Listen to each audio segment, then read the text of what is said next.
All right, we'll get started here. If media could please raise your hand, we'll jump in. Hey, Michael, I know you said you're not going to be the thought police with Michael, but did you address the comments with him at least? Nope.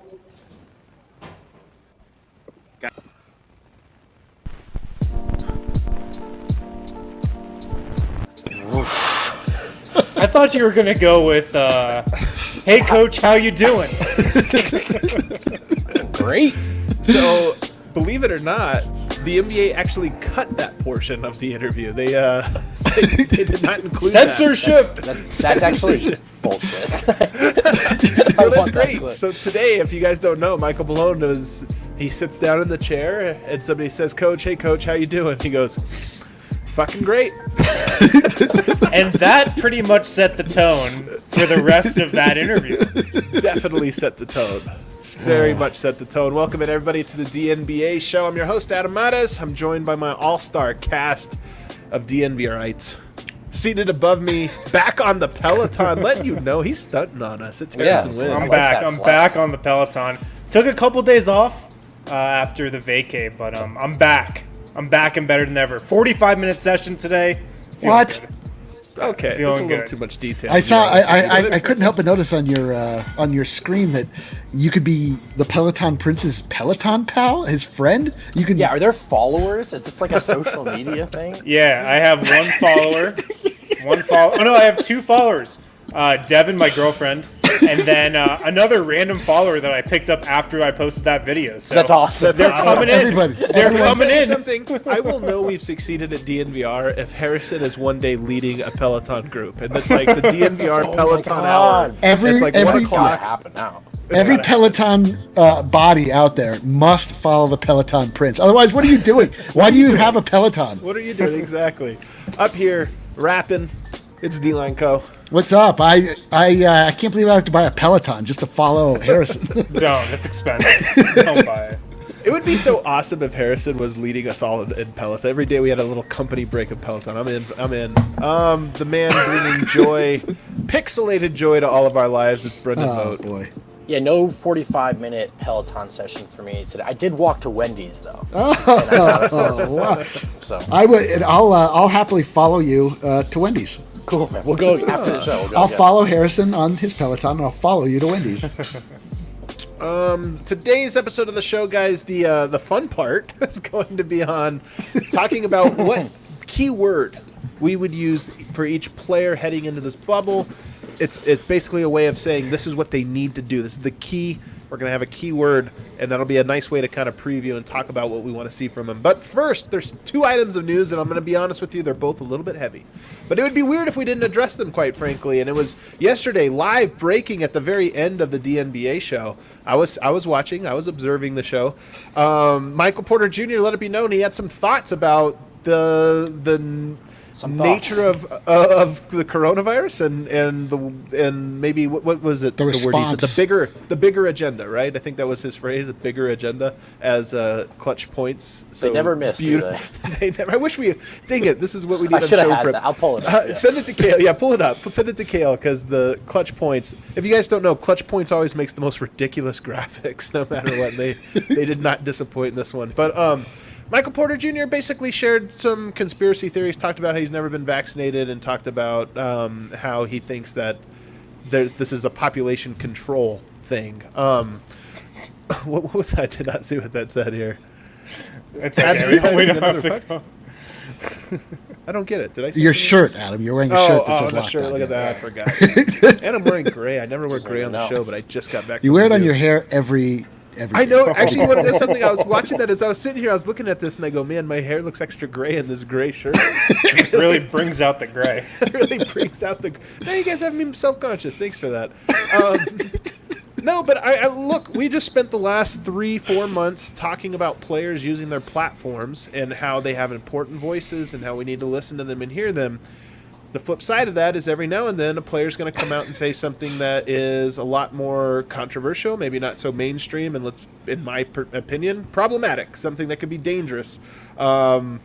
So I guess I just want. We don't have to spend a ton of time on this, guys. But You Harrison, sure you don't want to do the whole hour on it? I I don't want to do the whole hour on it, but I do. It would be All right. weird of us not to. Look, I say we as in we collectively, NBA fans, a large portion of the media, have put Kyrie Irving in a box because he talked about the flat Earth world, and now if you really open your mind, you can see the world might be flat or whatever. And he shared his own, sort of conspiracy theories. I worry a little bit about the same with Michael Porter. He hasn't had the best couple of months in terms of, there it is, a bigger agenda. I mean, look at him here. It's like giving a presidential speech. That guy, he looks like the CEO of an oil, like a big oil company or something. No credit or reference to anything. It's just a picture of him. It's incredible. But Harrison, I'll throw it to you first, I guess. Here, just what is this something or nothing? I know we play this game a lot, but is this a distraction? Is it a problem? Oh God, that graphic is not appropriate for the moment. Yeah, it's definitely a little bit of a distraction. I don't know internally, but I mean, it was a big story. It was like leading news on ESPN. It was a national story. I thought Stan Van Gundy had an interesting quote, not about this, but just about kind of people using their freedom of speech and their platforms. And it was an interview with Complex, I believe. But he said that everybody has the right to express their opinion. Everybody has the right to free speech. But people have the right to make their own decisions up until the point when it impacts other people and it starts becoming dangerous for other people. And there are thousands of kids out there who look up to Michael Porter Jr. like he's God and follow his Snapchat and follow his life and look up to this guy. And when people kind of start buying into that and start, taking his platform and follow what he's saying, that's when, it could become problematic and impact other people's lives. So that's where, it's kind of dangerous. Were you on the media call today, Vote? Yeah. So let's be honest. That was the subject of today's media availability, at least with regards to Michael Malone, and it was a rough one. I mean, we played the intro for you. He talked about it more in detail, but it was very clear to me that Michael Porter's comments have framed the last 24 hours of the Denver Nuggets, at least in part. I'm sure there's other things that have happened, but I sensed quite a bit of tension coming out. Did you sense the same thing? Yeah, but I do think that that's like a straw on a camel's back type deal as well. I mean, if you think about the general mindset Malone's in right now, his work is cut out for him. Guys got there late. Now guys that haven't been playing since March are somehow hurt and can't go. He went with 4 forwards and 5 centers. I shouldn't say can't go, aren't going. So he's got a lot to deal with, and now this is, whether he would admit to it or not, look, how could this not be a distraction? Yeah. He was asked about it on the media call. I do have to say I liked his response a lot. I thought it's a difficult position for him to be in, and his idea of not wanting to put a muzzle on him, not wanting to be the thought police, I think that's the right response. 100%. It has We to talked be. about wanting Has to be. athletes to use their platform. I still want that to be the case. I don't think the answer is MPJ should shut up and dribble. I think Right. the answer is education, right? And I think what we want is to make sure that everyone who has a platform has access to this education and feels comfortable coming to it. The term "do your own research" is great in theory, but we have to understand what it means to research and to critique our sources. So I think the work that needs to be done is education, not telling these guys to shut up.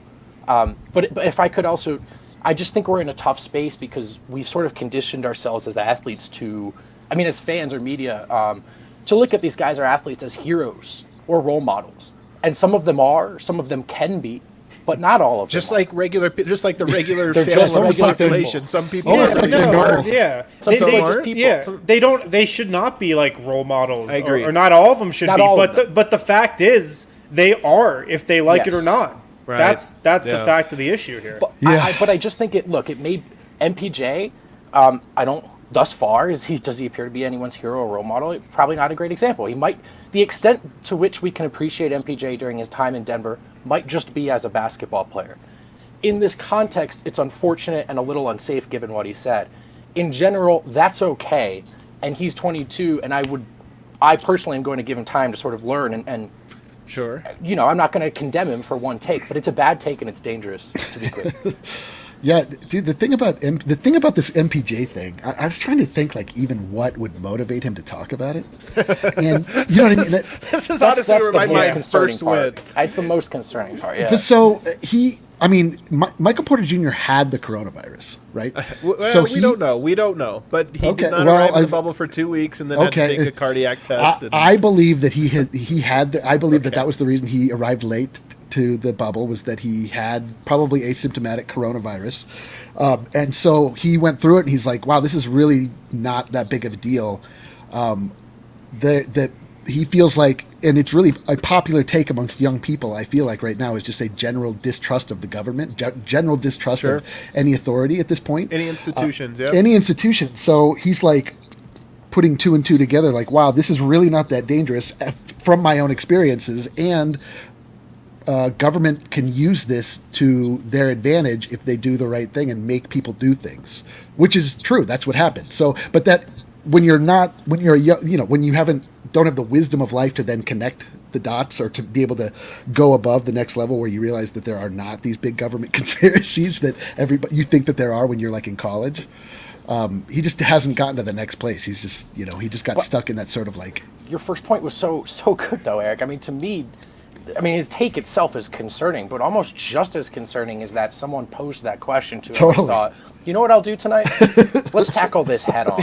Well, I think that was a case of, look, I'm in a hotel room at Disney World, bored out of my mind. Totally. He's just like, right. Who knows what all these guys are like searching for on YouTube? Like, they're in the deep, dark interwebs of YouTube right now. So yeah, it's like one thing to like make a video talking about like the temperature that beams will melt at, and then just like answering a question off the cuff on your Snapchat because somebody asks it of you.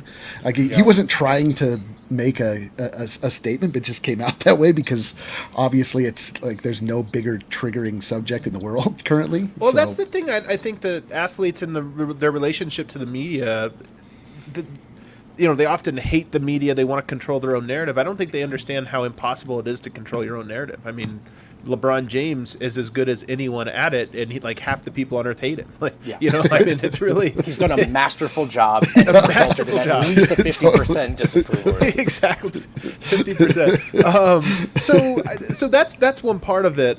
Another part of it, I'm reading a book right now called The Square and the Tower. It's about networks and hierarchies throughout history. And I think there's one thing about conspiracy theories, and it actually drives me nuts. I think people have a view of the world as this like hierarchy. There's somebody at the top and the rest of us at the bottom, and it works like that. When I think society is actually a network. It's like this giant web, flattened web, and it's actually more complex and more overwhelming than what they it's so much easier to understand the world through this like man behind the curtain, right? Like and I think that's why sometimes, in my opinion, most of these conspiracy theories are so alluring, is because they make sense of something that's actually probably impossible to make sense of. So when it's handed to you simply, it's like, oh, this feels good. Look, there's also different populations and subsets like in this country that are going to be distrusting of the system and education and the curriculum that's been handed to them. As well they should be. So I don't know, that feeds into it as well. Unfortunately, I don't know. I mean, I just think it's in a dynamic that's making things difficult because there are people who are rightfully encouraged to go out and do their own research. My point on that is that often the people that are being harmed through the network, not the hierarchy. It's not the person at the top that has decided to oppress these people. It's that the way things have evolved, and they're much more complex because they're interwoven and flat rather than. Yeah, I mean that's the idea, the systematic idea. I mean that's the concept. Exactly systematic, much more. But let's move on because I didn't want to spend too much time on this, but I do want to talk about it in one other angle, which is, the conversation with Malone today was, will this become a distraction? And let's be honest, we're talking about it now. Again, I feel like we have a responsibility to. But there is a question about when you are a player, you have a voice to speak on issues that are important to you. Maybe you have to pick your spots, but you have to also understand that things like this can cause a distraction, that they can form the conversation. This is what Kyrie Irving didn't understand when he went on his thing, is he didn't realize that it was going to grow to define him and maybe create its own distraction. To me, this is the thing that MPJ is sort of showing his immaturity, his professional immaturity, in that he didn't realize that, you say that, it's going to become the topic of conversation for at least 24 hours, if not longer. And to me, if we break away from what he actually said, to me, that's the part where a veteran, a 10-year veteran, maybe realizes, hey, man, this is going to not work. But here's the difference. Here's the difference is that MPJ has grown up on social media. MPJ had a very distracting tweet not that long ago. He definitely understands the weight of his voice. I think that it's a lot of like what, but I think it's kind of like what Harrison was saying a little bit. Like his guard was dropped because he's just in his room looking at his phone. You know, he's not out in front of the microphones. He's not like trying necessarily to make a statement. It just he might even have been surprised to see that it was picked up to the extent it was. He might have thought it was just an offhanded remark on his Snapchat. Totally. That goes to Adam's point, though. 10 years later in the league, I think you have a better understanding that there's a time and a place for everything, and good Lord, that was not the time or the place. I think Paul Millsap needs to have a little chat with MPJ. See, but this is my point. I don't know if Paul Millsap's that guy, and it was funny. No. So Tony Jones covers the Utah Jazz for The Athletic. He had a thing out last night saying, I want to know who his vet is. And I was sitting here thinking this. Who is his vet, number one? And number Will two, Barton. Who on the team would be... Will Barton's by far the wisest one here because first of all, I don't know what Will Barton's take if he agrees or disagrees with MPJ, but I would bet money Will Barton would know, hey, man, not now. Not here, not like this. You think that's cool, but unless you want to carry this burden and carry the distraction of it for the rest of the time, keep it under wrap. But I just don't know that Denver has enough of those guys. That's the flip side of having this young core is maybe you don't have enough old guys that are showing the young guys the ropes. Yeah, I'd agree with that. I don't know who that default guy is. I mean, maybe it's Gary Harris, you know? Next Snapchat is just MPJ in like a white and black striped beanie with a deck of cards. Just like, yes, they had the convo. And this is an interesting comment here, but Karl Anthony Towns, I mean, his mom actually ask Towns if this was overblown. Right. Yeah. A little insensitive. But let's move on. We spent 15 minutes on this. It was a little too long. Let's go to something more uplifting. Today, the NBA, it was revealed that the NBA's relationship with their academies in China, guys, I promise segment 2 and 3 are going to be a lot more fun. I promise you. But again, I would feel like we weren't doing our job if we didn't at least talk about these important issues. It's Dower Hour here. It's Dower Hour. We're almost through the Dower Hour of a hype cast. The Dower Hour, yeah. We're almost through it, but we have to make sure this. So it came out today, then a big report on ESPN.com that this academy, several academies throughout China had been pretty sketchy. Coaches beating kids. They were promised education. All these camps that the NBA is a part of around the world as part of their global initiative to spread the game, but also to use the game to spread good around the globe. Well, these academies in China seem to not be holding up their end of the bargain, beating the kids, not providing education. It was described basically like a concentration camp for basketball, and this is a thing that the NBA has its name on. Guys, this has not been a great year for the relationship between the NBA and China. I was trying to imagine just like I was just trying to set the scene in my head, and like the craziest thing is this is under the banner of the NBA. You know, this isn't like some third-party basketball academy that's put on by the Chinese government. This is the NBA. These are coaches wearing like NBA polos, like getting paid by the league. So, I mean, this is like directly under the NBA's watch, and this is crazy. Yeah. Sorry, go ahead, Harrison. No, I'm good. Go ahead. I mean, to me, what appears to be one of the craziest parts of this and the biggest mistakes on the NBA's part, at least from what we've gathered from this article, was their trust in the Chinese state, the Chinese government, which they did not set up a system here in which they have a lot of oversight.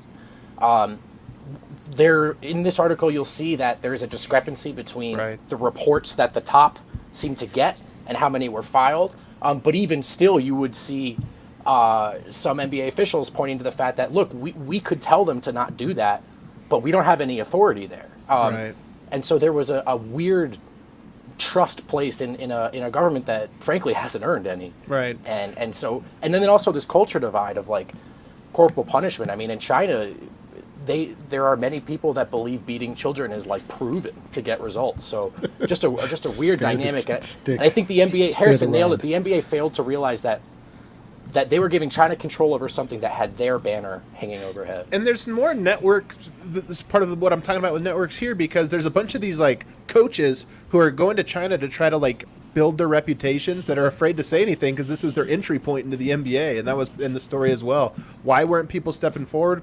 Because if you step forward and you kill this thing, you lose your job too, right? And you break everything that you built. So a lot of layers here, but we can wrap it up just by saying this.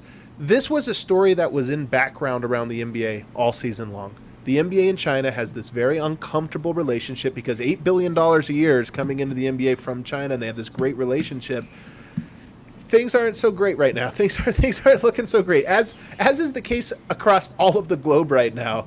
There's a lot of ugliness, and it's like straight absentee landlording on the NBA. But is this going to stop the NBA from doing business with China in the future? No. That's how. I disagree. I think that some of these things are coming to a head. I think they're coming to a head because I think in large part they're unsalvageable. You can't have your mission statement be this idea of spreading good throughout the world, and we're going to do this and that, and then say, nope, we are complicit in this by putting our name on these events, by all the money we've poured in to try to build China. At some point, I do think that, look, it's a business and they're going to try to win, but at some point the NBA has to put their foot down, or else they're not going to have a leg to stand on. And they should have a long time ago. Frankly, I think they've already lost that leg. I mean, we can't continue to call them the woke league and the wokest league simply because they're not the NFL, simply because Roger Goodell wasn't handing out public statements while Kaepernick was kneeling. I mean, the way they handled this, the fact that just 7 days ago they were announcing that they severed ties with this particular camp apparently a year ago, that timeline's fishy. That we have drone footage of the Uyghur Muslim people in what appear to be concentration camps. Concentration camps, guys. This is not... I mean, we're talking about social justice here at home. This fucking matters. And if you care about freedom, if you care about social justice, if you care about what's right in the world, you should care about what's happening in China. And as long as the NBA doesn't... Look, the Black Lives Matter movement won't be delegitimized to me. These guys speaking out, I think they care about an issue that's important to them. Yeah. But the hypocrisy's still there. And until the NBA severs those ties, calling them the woke league is a favor they don't deserve. Yeah, I mean, and just consider earlier in the season, Daryl Morey was, left out to hang out to dry. Oh my essentially God! Yeah. Not his own players. But he was not backing the idea of China. He was backing the idea of a free state trying to separate itself from China, right. Which is no different than the plight of the Black Lives Matter. But we hung him out to dry to be by himself earlier. And it's time. It's just life is complicated. Life is messy, and it's just every day you just see it more and more. And look, whether it's Adam Silver, whether it's Pop, whether it's Kerr, whether it's LeBron, it's time for someone to say something. It's time for the NBA to move on, or else, in my opinion, they're endorsing this. Well, I would love for somebody to say something, but not holding my breath. Not expecting it yet. Not holding my breath. All right, guys. Well, I am through drinking the tough part. Everybody that stuck with us, thank you. God. We had to talk about it. I mean, look, we got to say something. I'm glad I didn't some stick of these with things us. we're not going to dance around forever, but we're going to have fun after this break. I am drinking an Avalanche Amber right now. One of my favorites from Breck Brew. You can get it from Davidson's. They have curbside pickup and delivery. A couple locations throughout Denver. Make sure to pick up the 15-can sampler. Make sure to pick up the Mile High City Copper Lager from Breck Brew. Available at Davidson's. Curbside pickup and delivery available at your local liquor store, King Soopers, wherever you guys shop. Also, guys, if you are looking to go back to school, maybe you're looking to just take a class this summer, check out MSU Denver online. I'm taking a class right now. Ali Monroy is taking a class right now. We're both loving it, both having great experiences. Awesome teachers at MSU Denver Online, super relevant content that you're being taught in these courses. And also it's super flexible. You can work ahead if you work a job on the side, so they really like to cater to you. They have their full class list online, msudenver.edu/online, I believe. When does your class end? I think it's going on for a few more weeks. Yeah. Sounds like you're really ingrained in it. Harrison has totally turned into the slacker. I think it might be over. Does anyone have the syllabus? They might have kicked me out by now. Man. Yeah, msudenver.edu/online. Check out their whole course list there. Awesome. Sorry to really put you on the spot like that. We do have one bit of news before we move on to this, and that is the homie Miroslav, a complete and total star. Look at this. Eric, when you made the Serbian corner with the homie Miroslav graphic, did you ever expect it would be on a giant screen? He probably would have spelled homie right if he knew. Of course I did. Of course I did. I don't make anything without assuming it's going to end up on a Serbian news channel. Our guy, man, look at him. He's fake, man. The glow up for it's gonna really suck. Dude, that's us too, though. Look at that. That's We're on true. TV, We also guys. made it on. It's like technically I'm on Serbian TV. The best part about this little clip right here was Miroslav got Jordan faced like 10 seconds into that clip. There's a sports psychologist sitting next to him. Like, what the fuck is that? We have with us a doctor of sports psychology from University of Belgrade and The homie Miroslav from DNBA show, the Serbian corner. No, big ups to Miroslav, the homie, who's now more famous than we are. Okay, so for the rest of the show, we are going to take a look at the players on the roster, and we're going to give the key word. What is the key for each player heading into the bubble? And we're going to start at the top. Hang on, The let me point I have guard to scroll past position. all my China notes. Hang on. Okay, all right. Keep scrolling. Keep scrolling. So we have, I guess we'll start with Harrison since it sounds like his graphic is ready to go. Jamal Murray, what's the keyword? And actually in the comments as we're playing along, give us your keyword for Jamal. What's the keyword for him heading into this tournament? My keyword for Jamal is shooting. Look, Jamal Murray, I will say this until the day I die. He is not a 34% shooter from three. He's just not. This guy is a really good shooter. The numbers Will would you disagree. say this if his entire career he's a 34% shooter? I will always be buying stock in his shooting. He is not a 34% shooter. I really do wonder if the muscle he put on will help his shooting, just especially late in games and whatnot, keep it more consistent. So I have high expectations from him, and I'm probably leaning too much into this third scrimmage, but damn, his shot looked beautiful in that scrimmage. I don't think he hit rim once. So all right, I'm going to go to the haters' corner here. Murray looks like that every third game. But we've only seen one game, so we don't know if this is now every game or if that was just happened to be the good one, right? I mean, we don't know that. Yes, no, and that's ridiculous. It's not ridiculous. That's totally fair. You're right. No, you're right. You're right. This is like did see every those 5 games when he preseason came when back. like Harrison Barnes comes out and just like scores 30, and we're like, oh, Harrison Barnes is ready to take the next step. Let's get out of haters' corner. All right, Yeah, haters' some corner's Jamal. over. Brendan, give me your keyword. What's your keyword? Unflinching. Don't hesitate, man. So Unflinching. Ooh. so just you're open, let it fly. You see a lane, I like that there's a question mark on here. Go to the rim. Unflinching? Probably because it's not even like an apt word choice, but you when I just go for it. You know what I'm Might saying? not even be a hesitate. word, to be honest. Dude, I wouldn't No, it worry is. about it. You're not. It's not like you're a goddamn writer. All right, unflinching is a word, but that's for another. I just want him to shoot when he's open. Whatever. You know what I'm saying? So your word is Don't shooting. hesitate. Don't hesitate. Shit. I guess it is. I think it's a good one though, because I'm actually with you. So it's weird because you need the team collectively to be patient, but you need certain players to be very assertive, and he's one of them. Like he's got to be very aggressive with his shot, and he was that in that scrimmage game for sure. It looked beautiful. He would have gone for, I mean, if he would have played regular minutes in that scrimmage, how many points would he had? 35, 100, 200. 30 plus. 100. Eric, what's your word? My word is legs. Jamal Murray I like must it. maintain not only healthy, unbruised, unheavy legs, he must maintain his athleticism and his spry nature that he displayed in I like Game it. 3 of the.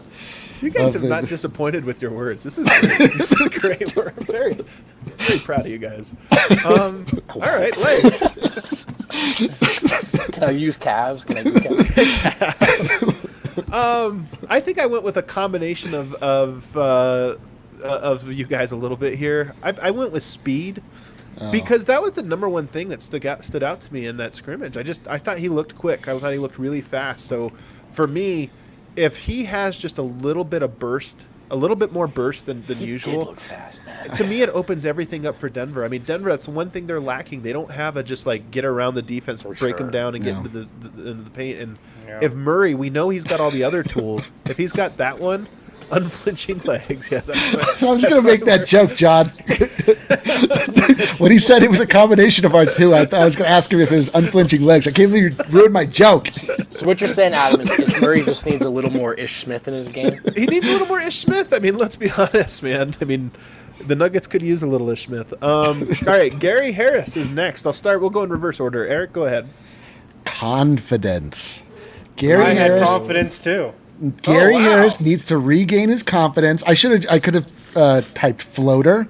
Me and Eric have been in sync lately. DraftKings pick of the week, Gary Harris keyword. We've been unbelievable. You know what? And then soon to be following you on the Peloton. We'll be linked forever.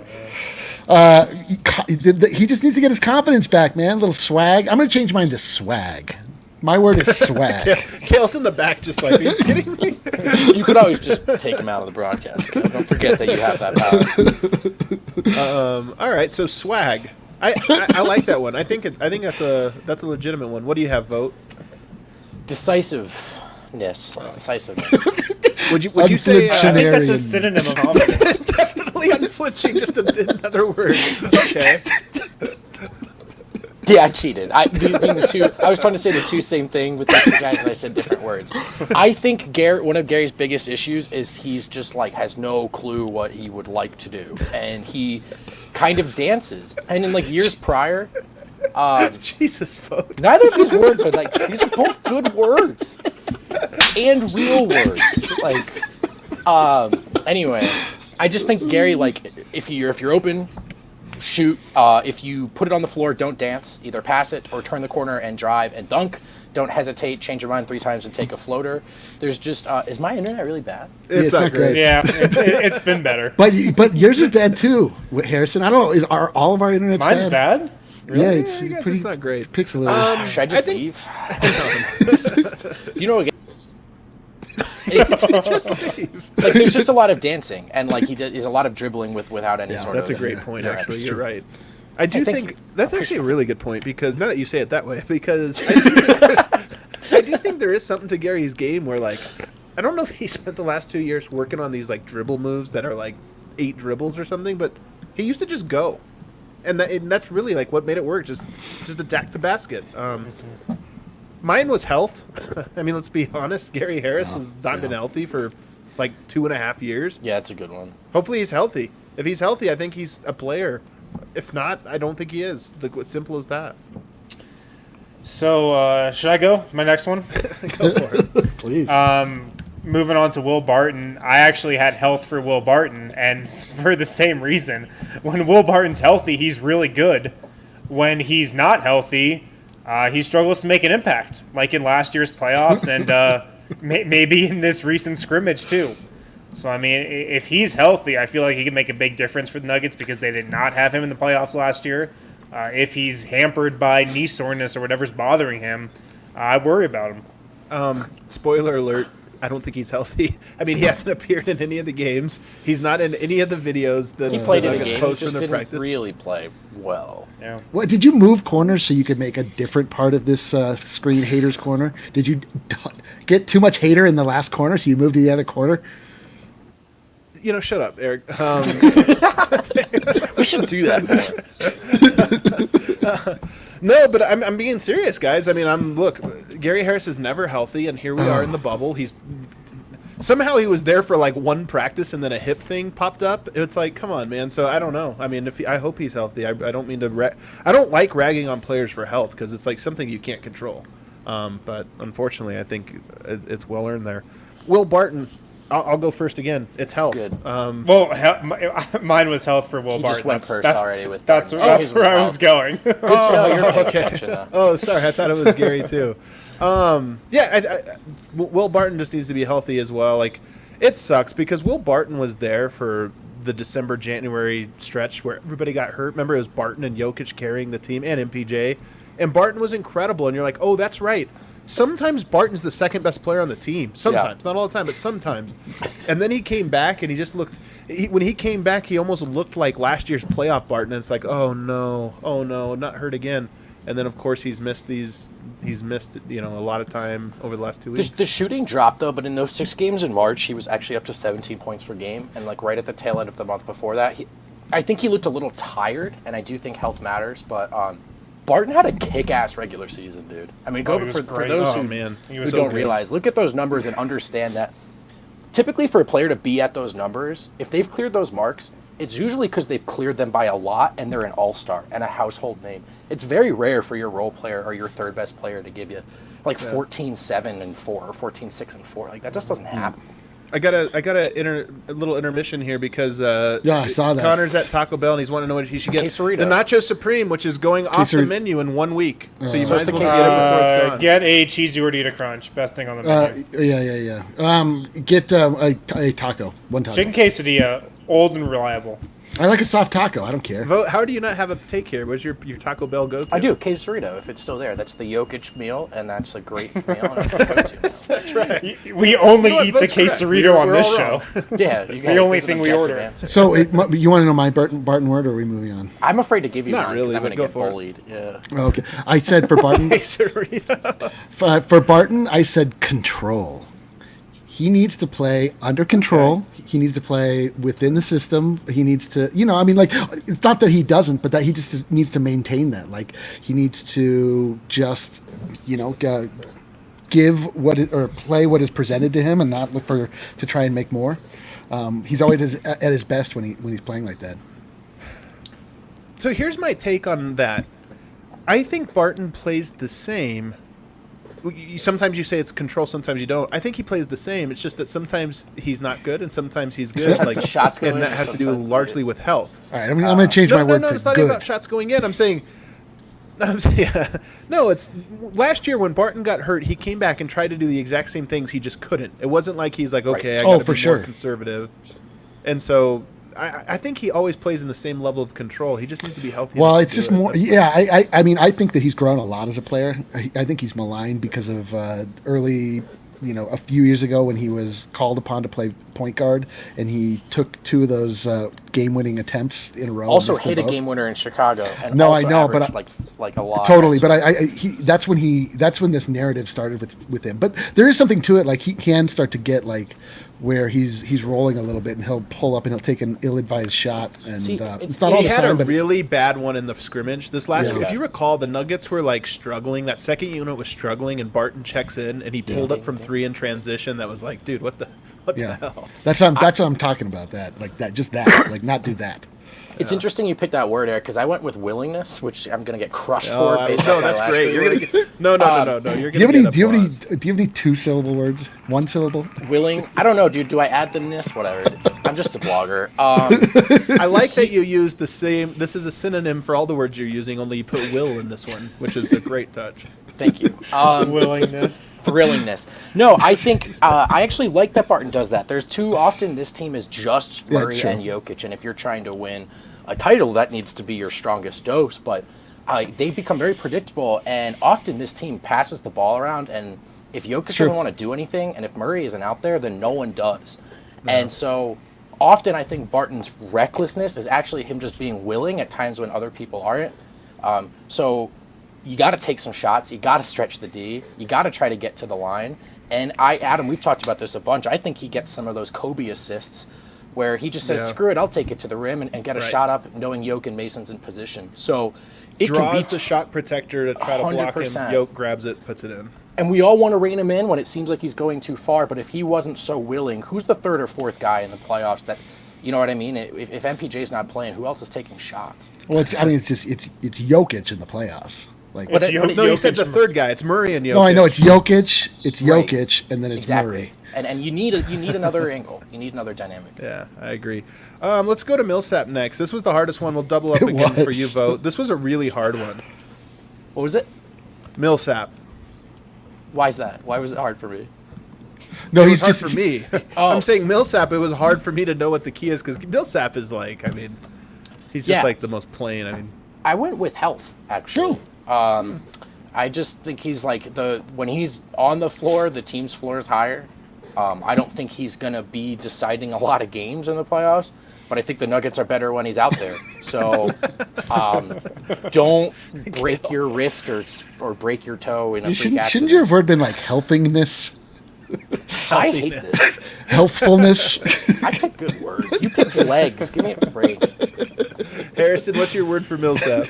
I picked defense, and I'm worried about the Nuggets' defense. They've been trending down all season, and I mean, I know this is a new season, but haven't exactly looked too astute defensively in these scrimmages.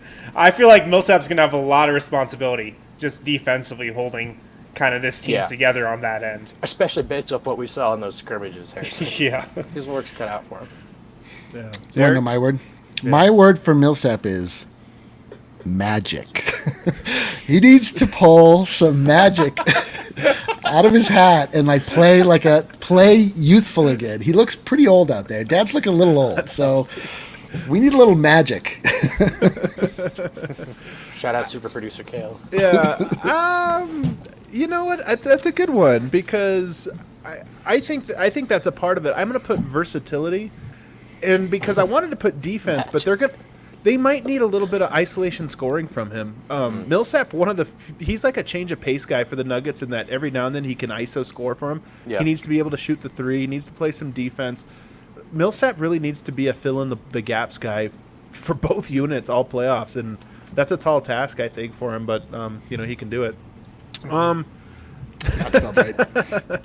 I think that's right. I don't know either. Nope, not right. That was not Jokic. right. I'll go first. Mine, it's the word I use so often with Jokic. It's assertive. I think we saw the worst type of Jokic in the third preseason game. Now we talked about it. Don't think it matters, but I don't know how many games the Nuggets are going to win that Jokic doesn't shoot 10 times, and 10 is not that many. He needs to shoot like 10 to 18 times. He absolutely will. Only Absolutely. superstar in the league, you're like, can you please shoot 10 times tonight? Like at least 10. I know. So I just want to see assertive. I agree with you, Eric. I think he will. He absolutely will. But it's a key. So It's it's a a key. key for me. Vote. What do you got? Leadership. Ooh. By example, by body language, with the media, talking to his guys in the huddle, which we saw a little bit more of in the playoffs and last season.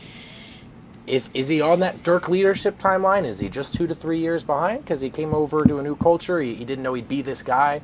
Maybe. I think we've seen strides in terms of him accepting the holistic thing here of what it means to be Nikola Jokic. A big step for me would be this postseason lead by example, head to toe. Harrison? Mine is have fun.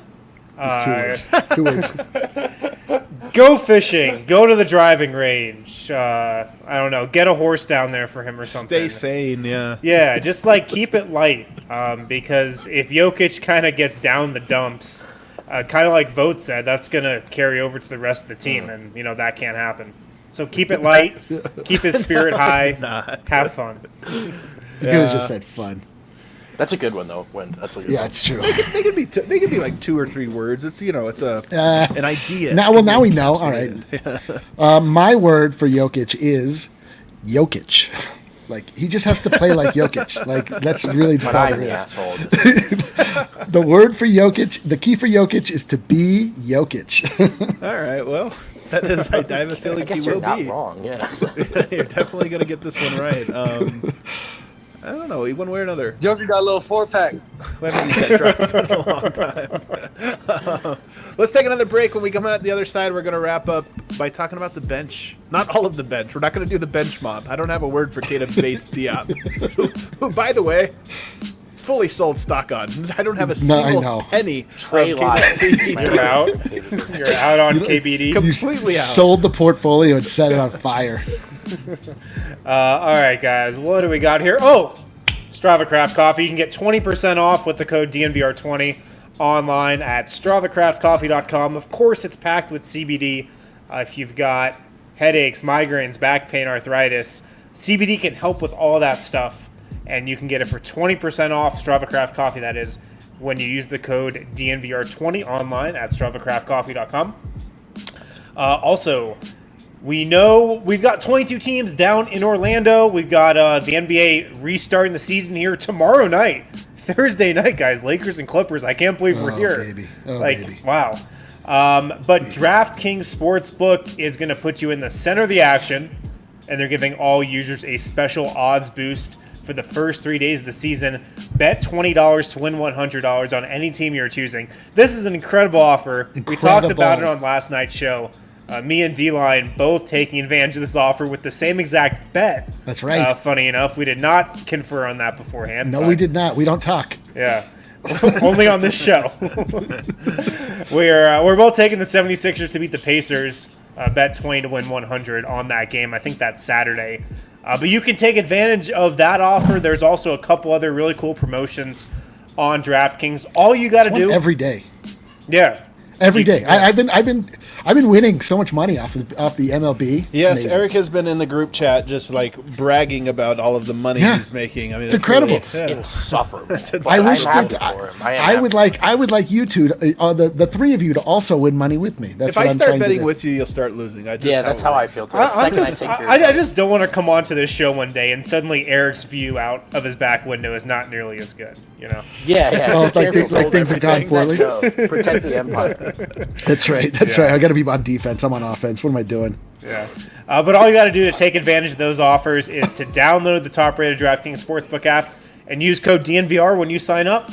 For a limited time, all users can get a special odds boost to bet $20 to win $100 on the team of your choosing. That's code DNVR to boost your odds to $20 to win $100. Only at DraftKings Sportsbook. Must be 21 or older. Colorado only. Other terms and conditions and eligibility restrictions apply. See DraftKings.com/sportsbook for details. Now, Gambling quickly. problem? Call 1-800-522-4700. Well done. Well done. All right, let's wrap it up here with the bench, not the bench mob, but the bench, and we'll start with Monte Morris. I'll go first. Finishing, because you want to know something. I think Monte played well in the playoffs. He just didn't make any of his shots. It's not playing that Yeah, well. hold on. That's really not playing that well. Check my notes, my watch, and my calculator on that. No, what I mean is, it wasn't like he was turning the ball over, dribbling off his shoe, or couldn't pass, or getting swallowed up. He just was like 0 for 13 or something hit a from shot. 3, and he didn't make any of his layups either, like any of his floaters. But, that stuff you think you can fix. Like, okay, make your open shots, make your floaters, make your layups. So for me, it just comes down to that. I still believe in Monte, and Monte we trust. Mm-hmm. We're waiting. You have to call on us. You're the students. You're the teacher. I got 3-point shooting. What was he? 0 of 11 from 3 in the playoffs last year. It wasn't 0 of 13. And I mean, well, I think by the time you get to like 0 of 6, 0 of 7, you're like, crap, am I not going to make a 3 in the playoffs? So you're thinking about it. Right. Yeah, He's got to go out there. First game of the playoffs, game 1, round 1, knock down 3. Then it'll be good. Yeah, I had shooting because Monte Morris didn't hit any shots in the playoffs last year. Yeah, any. Like, yes, it's just any at all. You know what's funny, though? You guys saw, because he had media availability today, he seems very confident. I mean, like, if you Have you followed him on Instagram recently? I don't think that's ever a problem. but I don't know if people know that about Monte, but he's like a confident guy. I don't think he's a guy that like struggles with the confidence angle of it. I think he's always on a 10. So, and he was he was dated almost Amber sitting there Rose, just like, and he was like the 35th coolest NBA player while he was still in college. So it's like true. a lot of reason for confidence. My word. First off, this is a hilarious comment. PJ's not even on our. It would be definitely composure. be composure. Okay, so Monte's word is, now that I know I can have 2 words, is big Show is game. so stupid. Big game Big Tay game. I needs love to it. arrive. Like big, we got very small game Tay in the playoffs last year. He This earned is that. such a great point. He earned that nickname by stepping up in big games, and so we got to see that, man. Big game Tay. I got to see it. Yeah, I do. I'm telling you, people, it was so funny when you read the timeline and people were like, if you're Monte Morris, you don't talk trash to LeBron James. Who do you think you are? And I'm like, guys, that's like my least favorite comment in sports is that there's like, you don't poke the bear. And then like LeBron played well. They're like, that's why you don't do it. It's like, Because also, of LeBron's really good, but you know what? Every team sort of kneels to the king, except for the ones that will finally beat him because somebody eventually. And look, you might get got, but if you're going to get got, you might as well go down swinging. And I loved that Monte Morris did. I loved it. I'm all for that type of swagger. Of course, Nuggets are probably not going to beat the Lakers or Clippers if they get a chance. They're going to be underdogs. But would you rather them have their head down and not try to piss anyone off, or would you rather them punch him in the mouth on the very first time and say, we're here for it? I'm just seeing LeBron in a throne holding an iPad, watching this clip of you talking about Monte challenging him, and just hey man, with if the he Jordan needs, laugh. Yeah, That was a normal hotel lobby chair. Come on. Find a new slant. Find a new slant. Everybody, what else do we have for Monte? We did it. We did it all. Okay, number 2, Torrey Craig. I'm paying attention, you guys. Torrey Craig, go first. Their D-line. I mean, this is my most boring one. I said defense. I mean, it's obviously defense. He needs to step up and play defense. He's a 3 and D. Well, I'll tell you what. I also put defense. We all put defense. Nope. I put. You put defensiveness. No.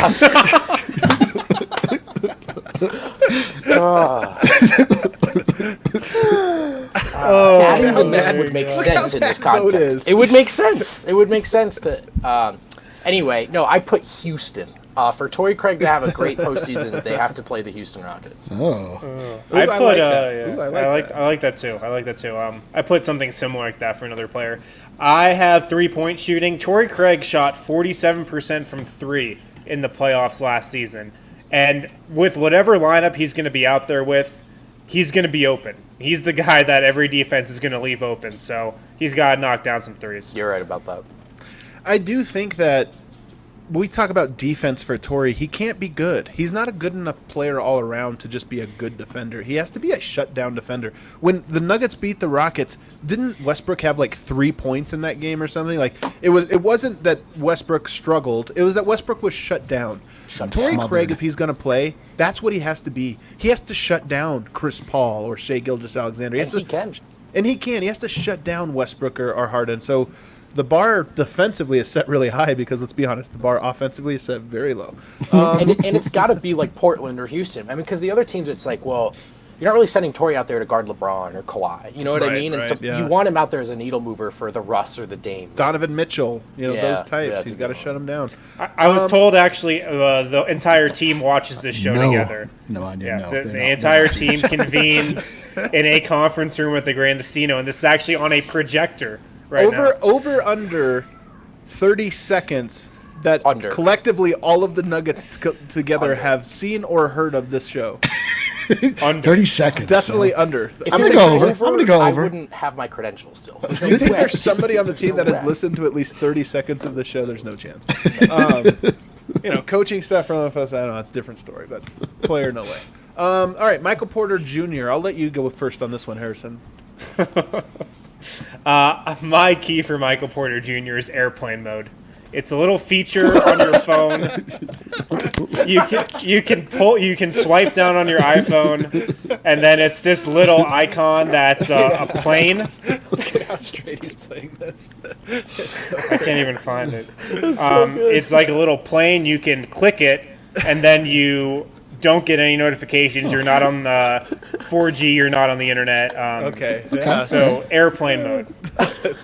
You can't go online. Yeah. That's really strong advice. Vote? Confidence, not in your takes he needs so much. that. Yeah, I'm really worried about MPJ's Yeah, I had to confidence. follow that up with airplane mode. No, on the court though, seriously, all jokes aside, I think there's MPJ that overthinks, oh wow, I'm out there with the starters, is coach going to pull me? And then there's MPJ that goes, you know what I'm going to do tonight? Score 25 points. And the second one, I think, will usually get there when he makes that decision. So I want him to be in that mode. Confidence. I put minutes. Minutes is the key for Michael Porter Jr. You know what? Actually, that is the best answer. We talk about all these keys, and it's like, well, if he plays 3 minutes, it doesn't matter. Like, he just needs to play basketball for the Denver Nuggets, and he'll be awesome.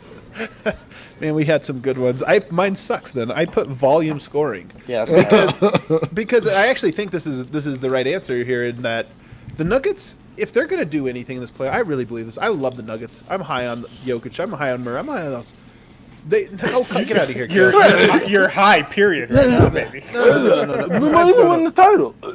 Volume scoring. They need it. I'm telling you, the Nuggets last year, we think about Game 7. We think about the games the Nuggets struggled in last year.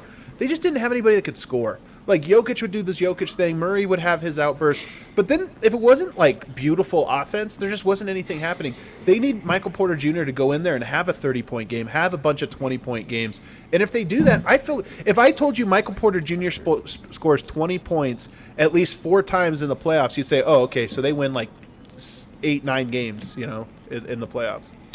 Sorry for my exuberance. The Boston Red Sox just upset the New York Mets in the bottom of the 9th inning. I just won $50 on DraftKings. Hey, go ahead. Oh, wow. Use promo code DNVR. There's a little Kale's the MVP tonight. He is the MVP. All right, moving along. Jeremy Grant. Harrison. My keyword for Jeremy Grant, Kawhi Leonard. Kawhi Leonard. Good one. That's good.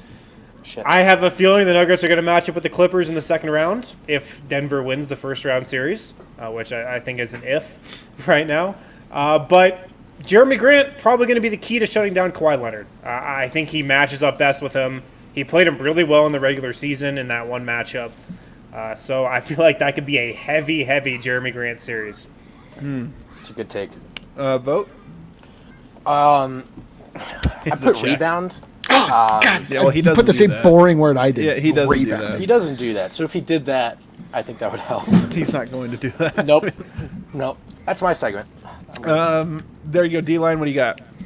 I had rebounding. Get off the DraftKings and get back onto the show here. No, I had rebounding. and then Vogt just said it, and I heard how boring it was coming out of his mouth, so I'm certainly not going to repeat that. So I'm going to say contract. He needs to play for a contract. Like, Jeremy Grant needs to. That. Yeah. And I just came up with it. I'm a genius. That's what, you just need to see the best out of him. This is actually wrong because guys trying to play for a contract usually means they're just shooting like tons of shots. Well, they're just They're playing. They're just like, well, No, he just needs honestly, to play well. you know what? Jeremy Grant gets a contract if he shuts down Kawhi Leonard or Paul totally. George or James Harden or one of these guys. If he gets a big assignment and kills it, it's going to be awesome. As we know, shut down in the playoffs could even mean just like limit them to 28 points. Like Iggy got a Finals MVP for that. So. Right. Mine was one-on-one defense, so I think the same as the Kawhi Leonard idea. It's that I think that Denver Malone might be willing to use. I kind of got a sense he might be willing to use Jeremy Grant at the 3 a little bit more than before. Maybe as a way to make room for Bol. Maybe because Gary Harris just isn't on the team anymore, or not going to be a go, and they have to move everybody sort of up. So I think there might be a chance that we boys actually assemble. See Long boys assemble. And then finally, Mason Plumlee, the one everybody's waiting for. Last and least. All right, go for it, Eric. Steady. He needs to be steady. Play steady. Well, first of all, is steady. Did you guys see how Mason Plumlee was like a top 20 player in Kevin Pelton's scrimmage VORP? he had a great preseason, He actually. had a great preseason. He was great. He really did. He averaged like 5 assists a game. He was Jokic. What do you got, Vote? Control. I think he's pretty consistent actually in terms of like a baseline of effort and defense and solid rebounding off the bench, a little playmaking. But there's 2 to 3 possessions where you go, all right, dude, just like maybe take a seat, you know. And When he's doing the post up, and you're like, nope, not now. Don't do the Right. jump hook. yeah, he's we're like, doing the jump hook. he's like, well, there's 9 seconds left on the shot clock, and MPJ is open, so I could put up a hook shot. I think less of that. Yeah, Harrison. Mine was boring. I had rebounding because if he's playing next to Jeremy Grant, he's got to rebound the ball. That's because you guys read today's article I did on Mason Plumlee. What does he have to do? Dominate the boards. I'm telling you, when he plays, I put the stat in there, when he plays with Millsap or Jokic, incredible rate of offensive rebounding. When he plays with Jeremy Grant, terrible. What happens? What happened? But you're right. That team needs to that second unit has to rebound, and I don't have a lot of faith that they're going to do a lot of cool stuff besides that, so you might as well collect all your misses. More MPJ means more rebounding too, though. Man, I hope we get it. This was a fun one, guys. It's ended up fun. It didn't The start back out end that was fun. fun. Run-in was important, but maybe not so fun. Thanks everybody for tuning in. Tomorrow night there's real basketball. Did you guys know that? There's actual basketball games on. It's not the Nuggets, but there's actual basketball. We're almost out of the desert. And I just want to tease. I'll be doing an Ask Me Anything on my Snapchat tonight. Don't ask me anything. Ask him about China and the coronavirus, just like you would MPJ. Also, the Nuggets are in action on Saturday. I don't know if you've heard tell. They are playing at 11 o'clock in the morning. We are opening up for brunch at the DNVR bar. The DNVR brunch is the best. Yes, this is, and you will need to. You will need to get a ticket though. They're free, but you need to RSVP so that we have some idea of who's going to come, and because we have to keep it under 50 people at a social given distance. time. If you haven't been to the bar yet, you know that they do a really nice job of.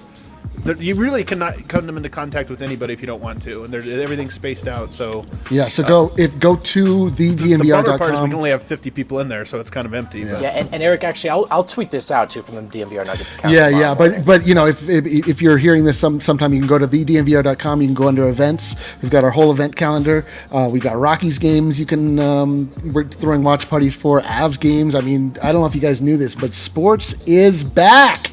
Can't wait. I think it's our back, but I'm not sure. It could be. Sports is back for this. Sounds very uncomfortable. Thanks everybody for tuning in. We're gonna be back tomorrow. We'll see you then. Gotta get a dictionary. Double check some of those. Don't get a thesaurus. It'll just gum you up.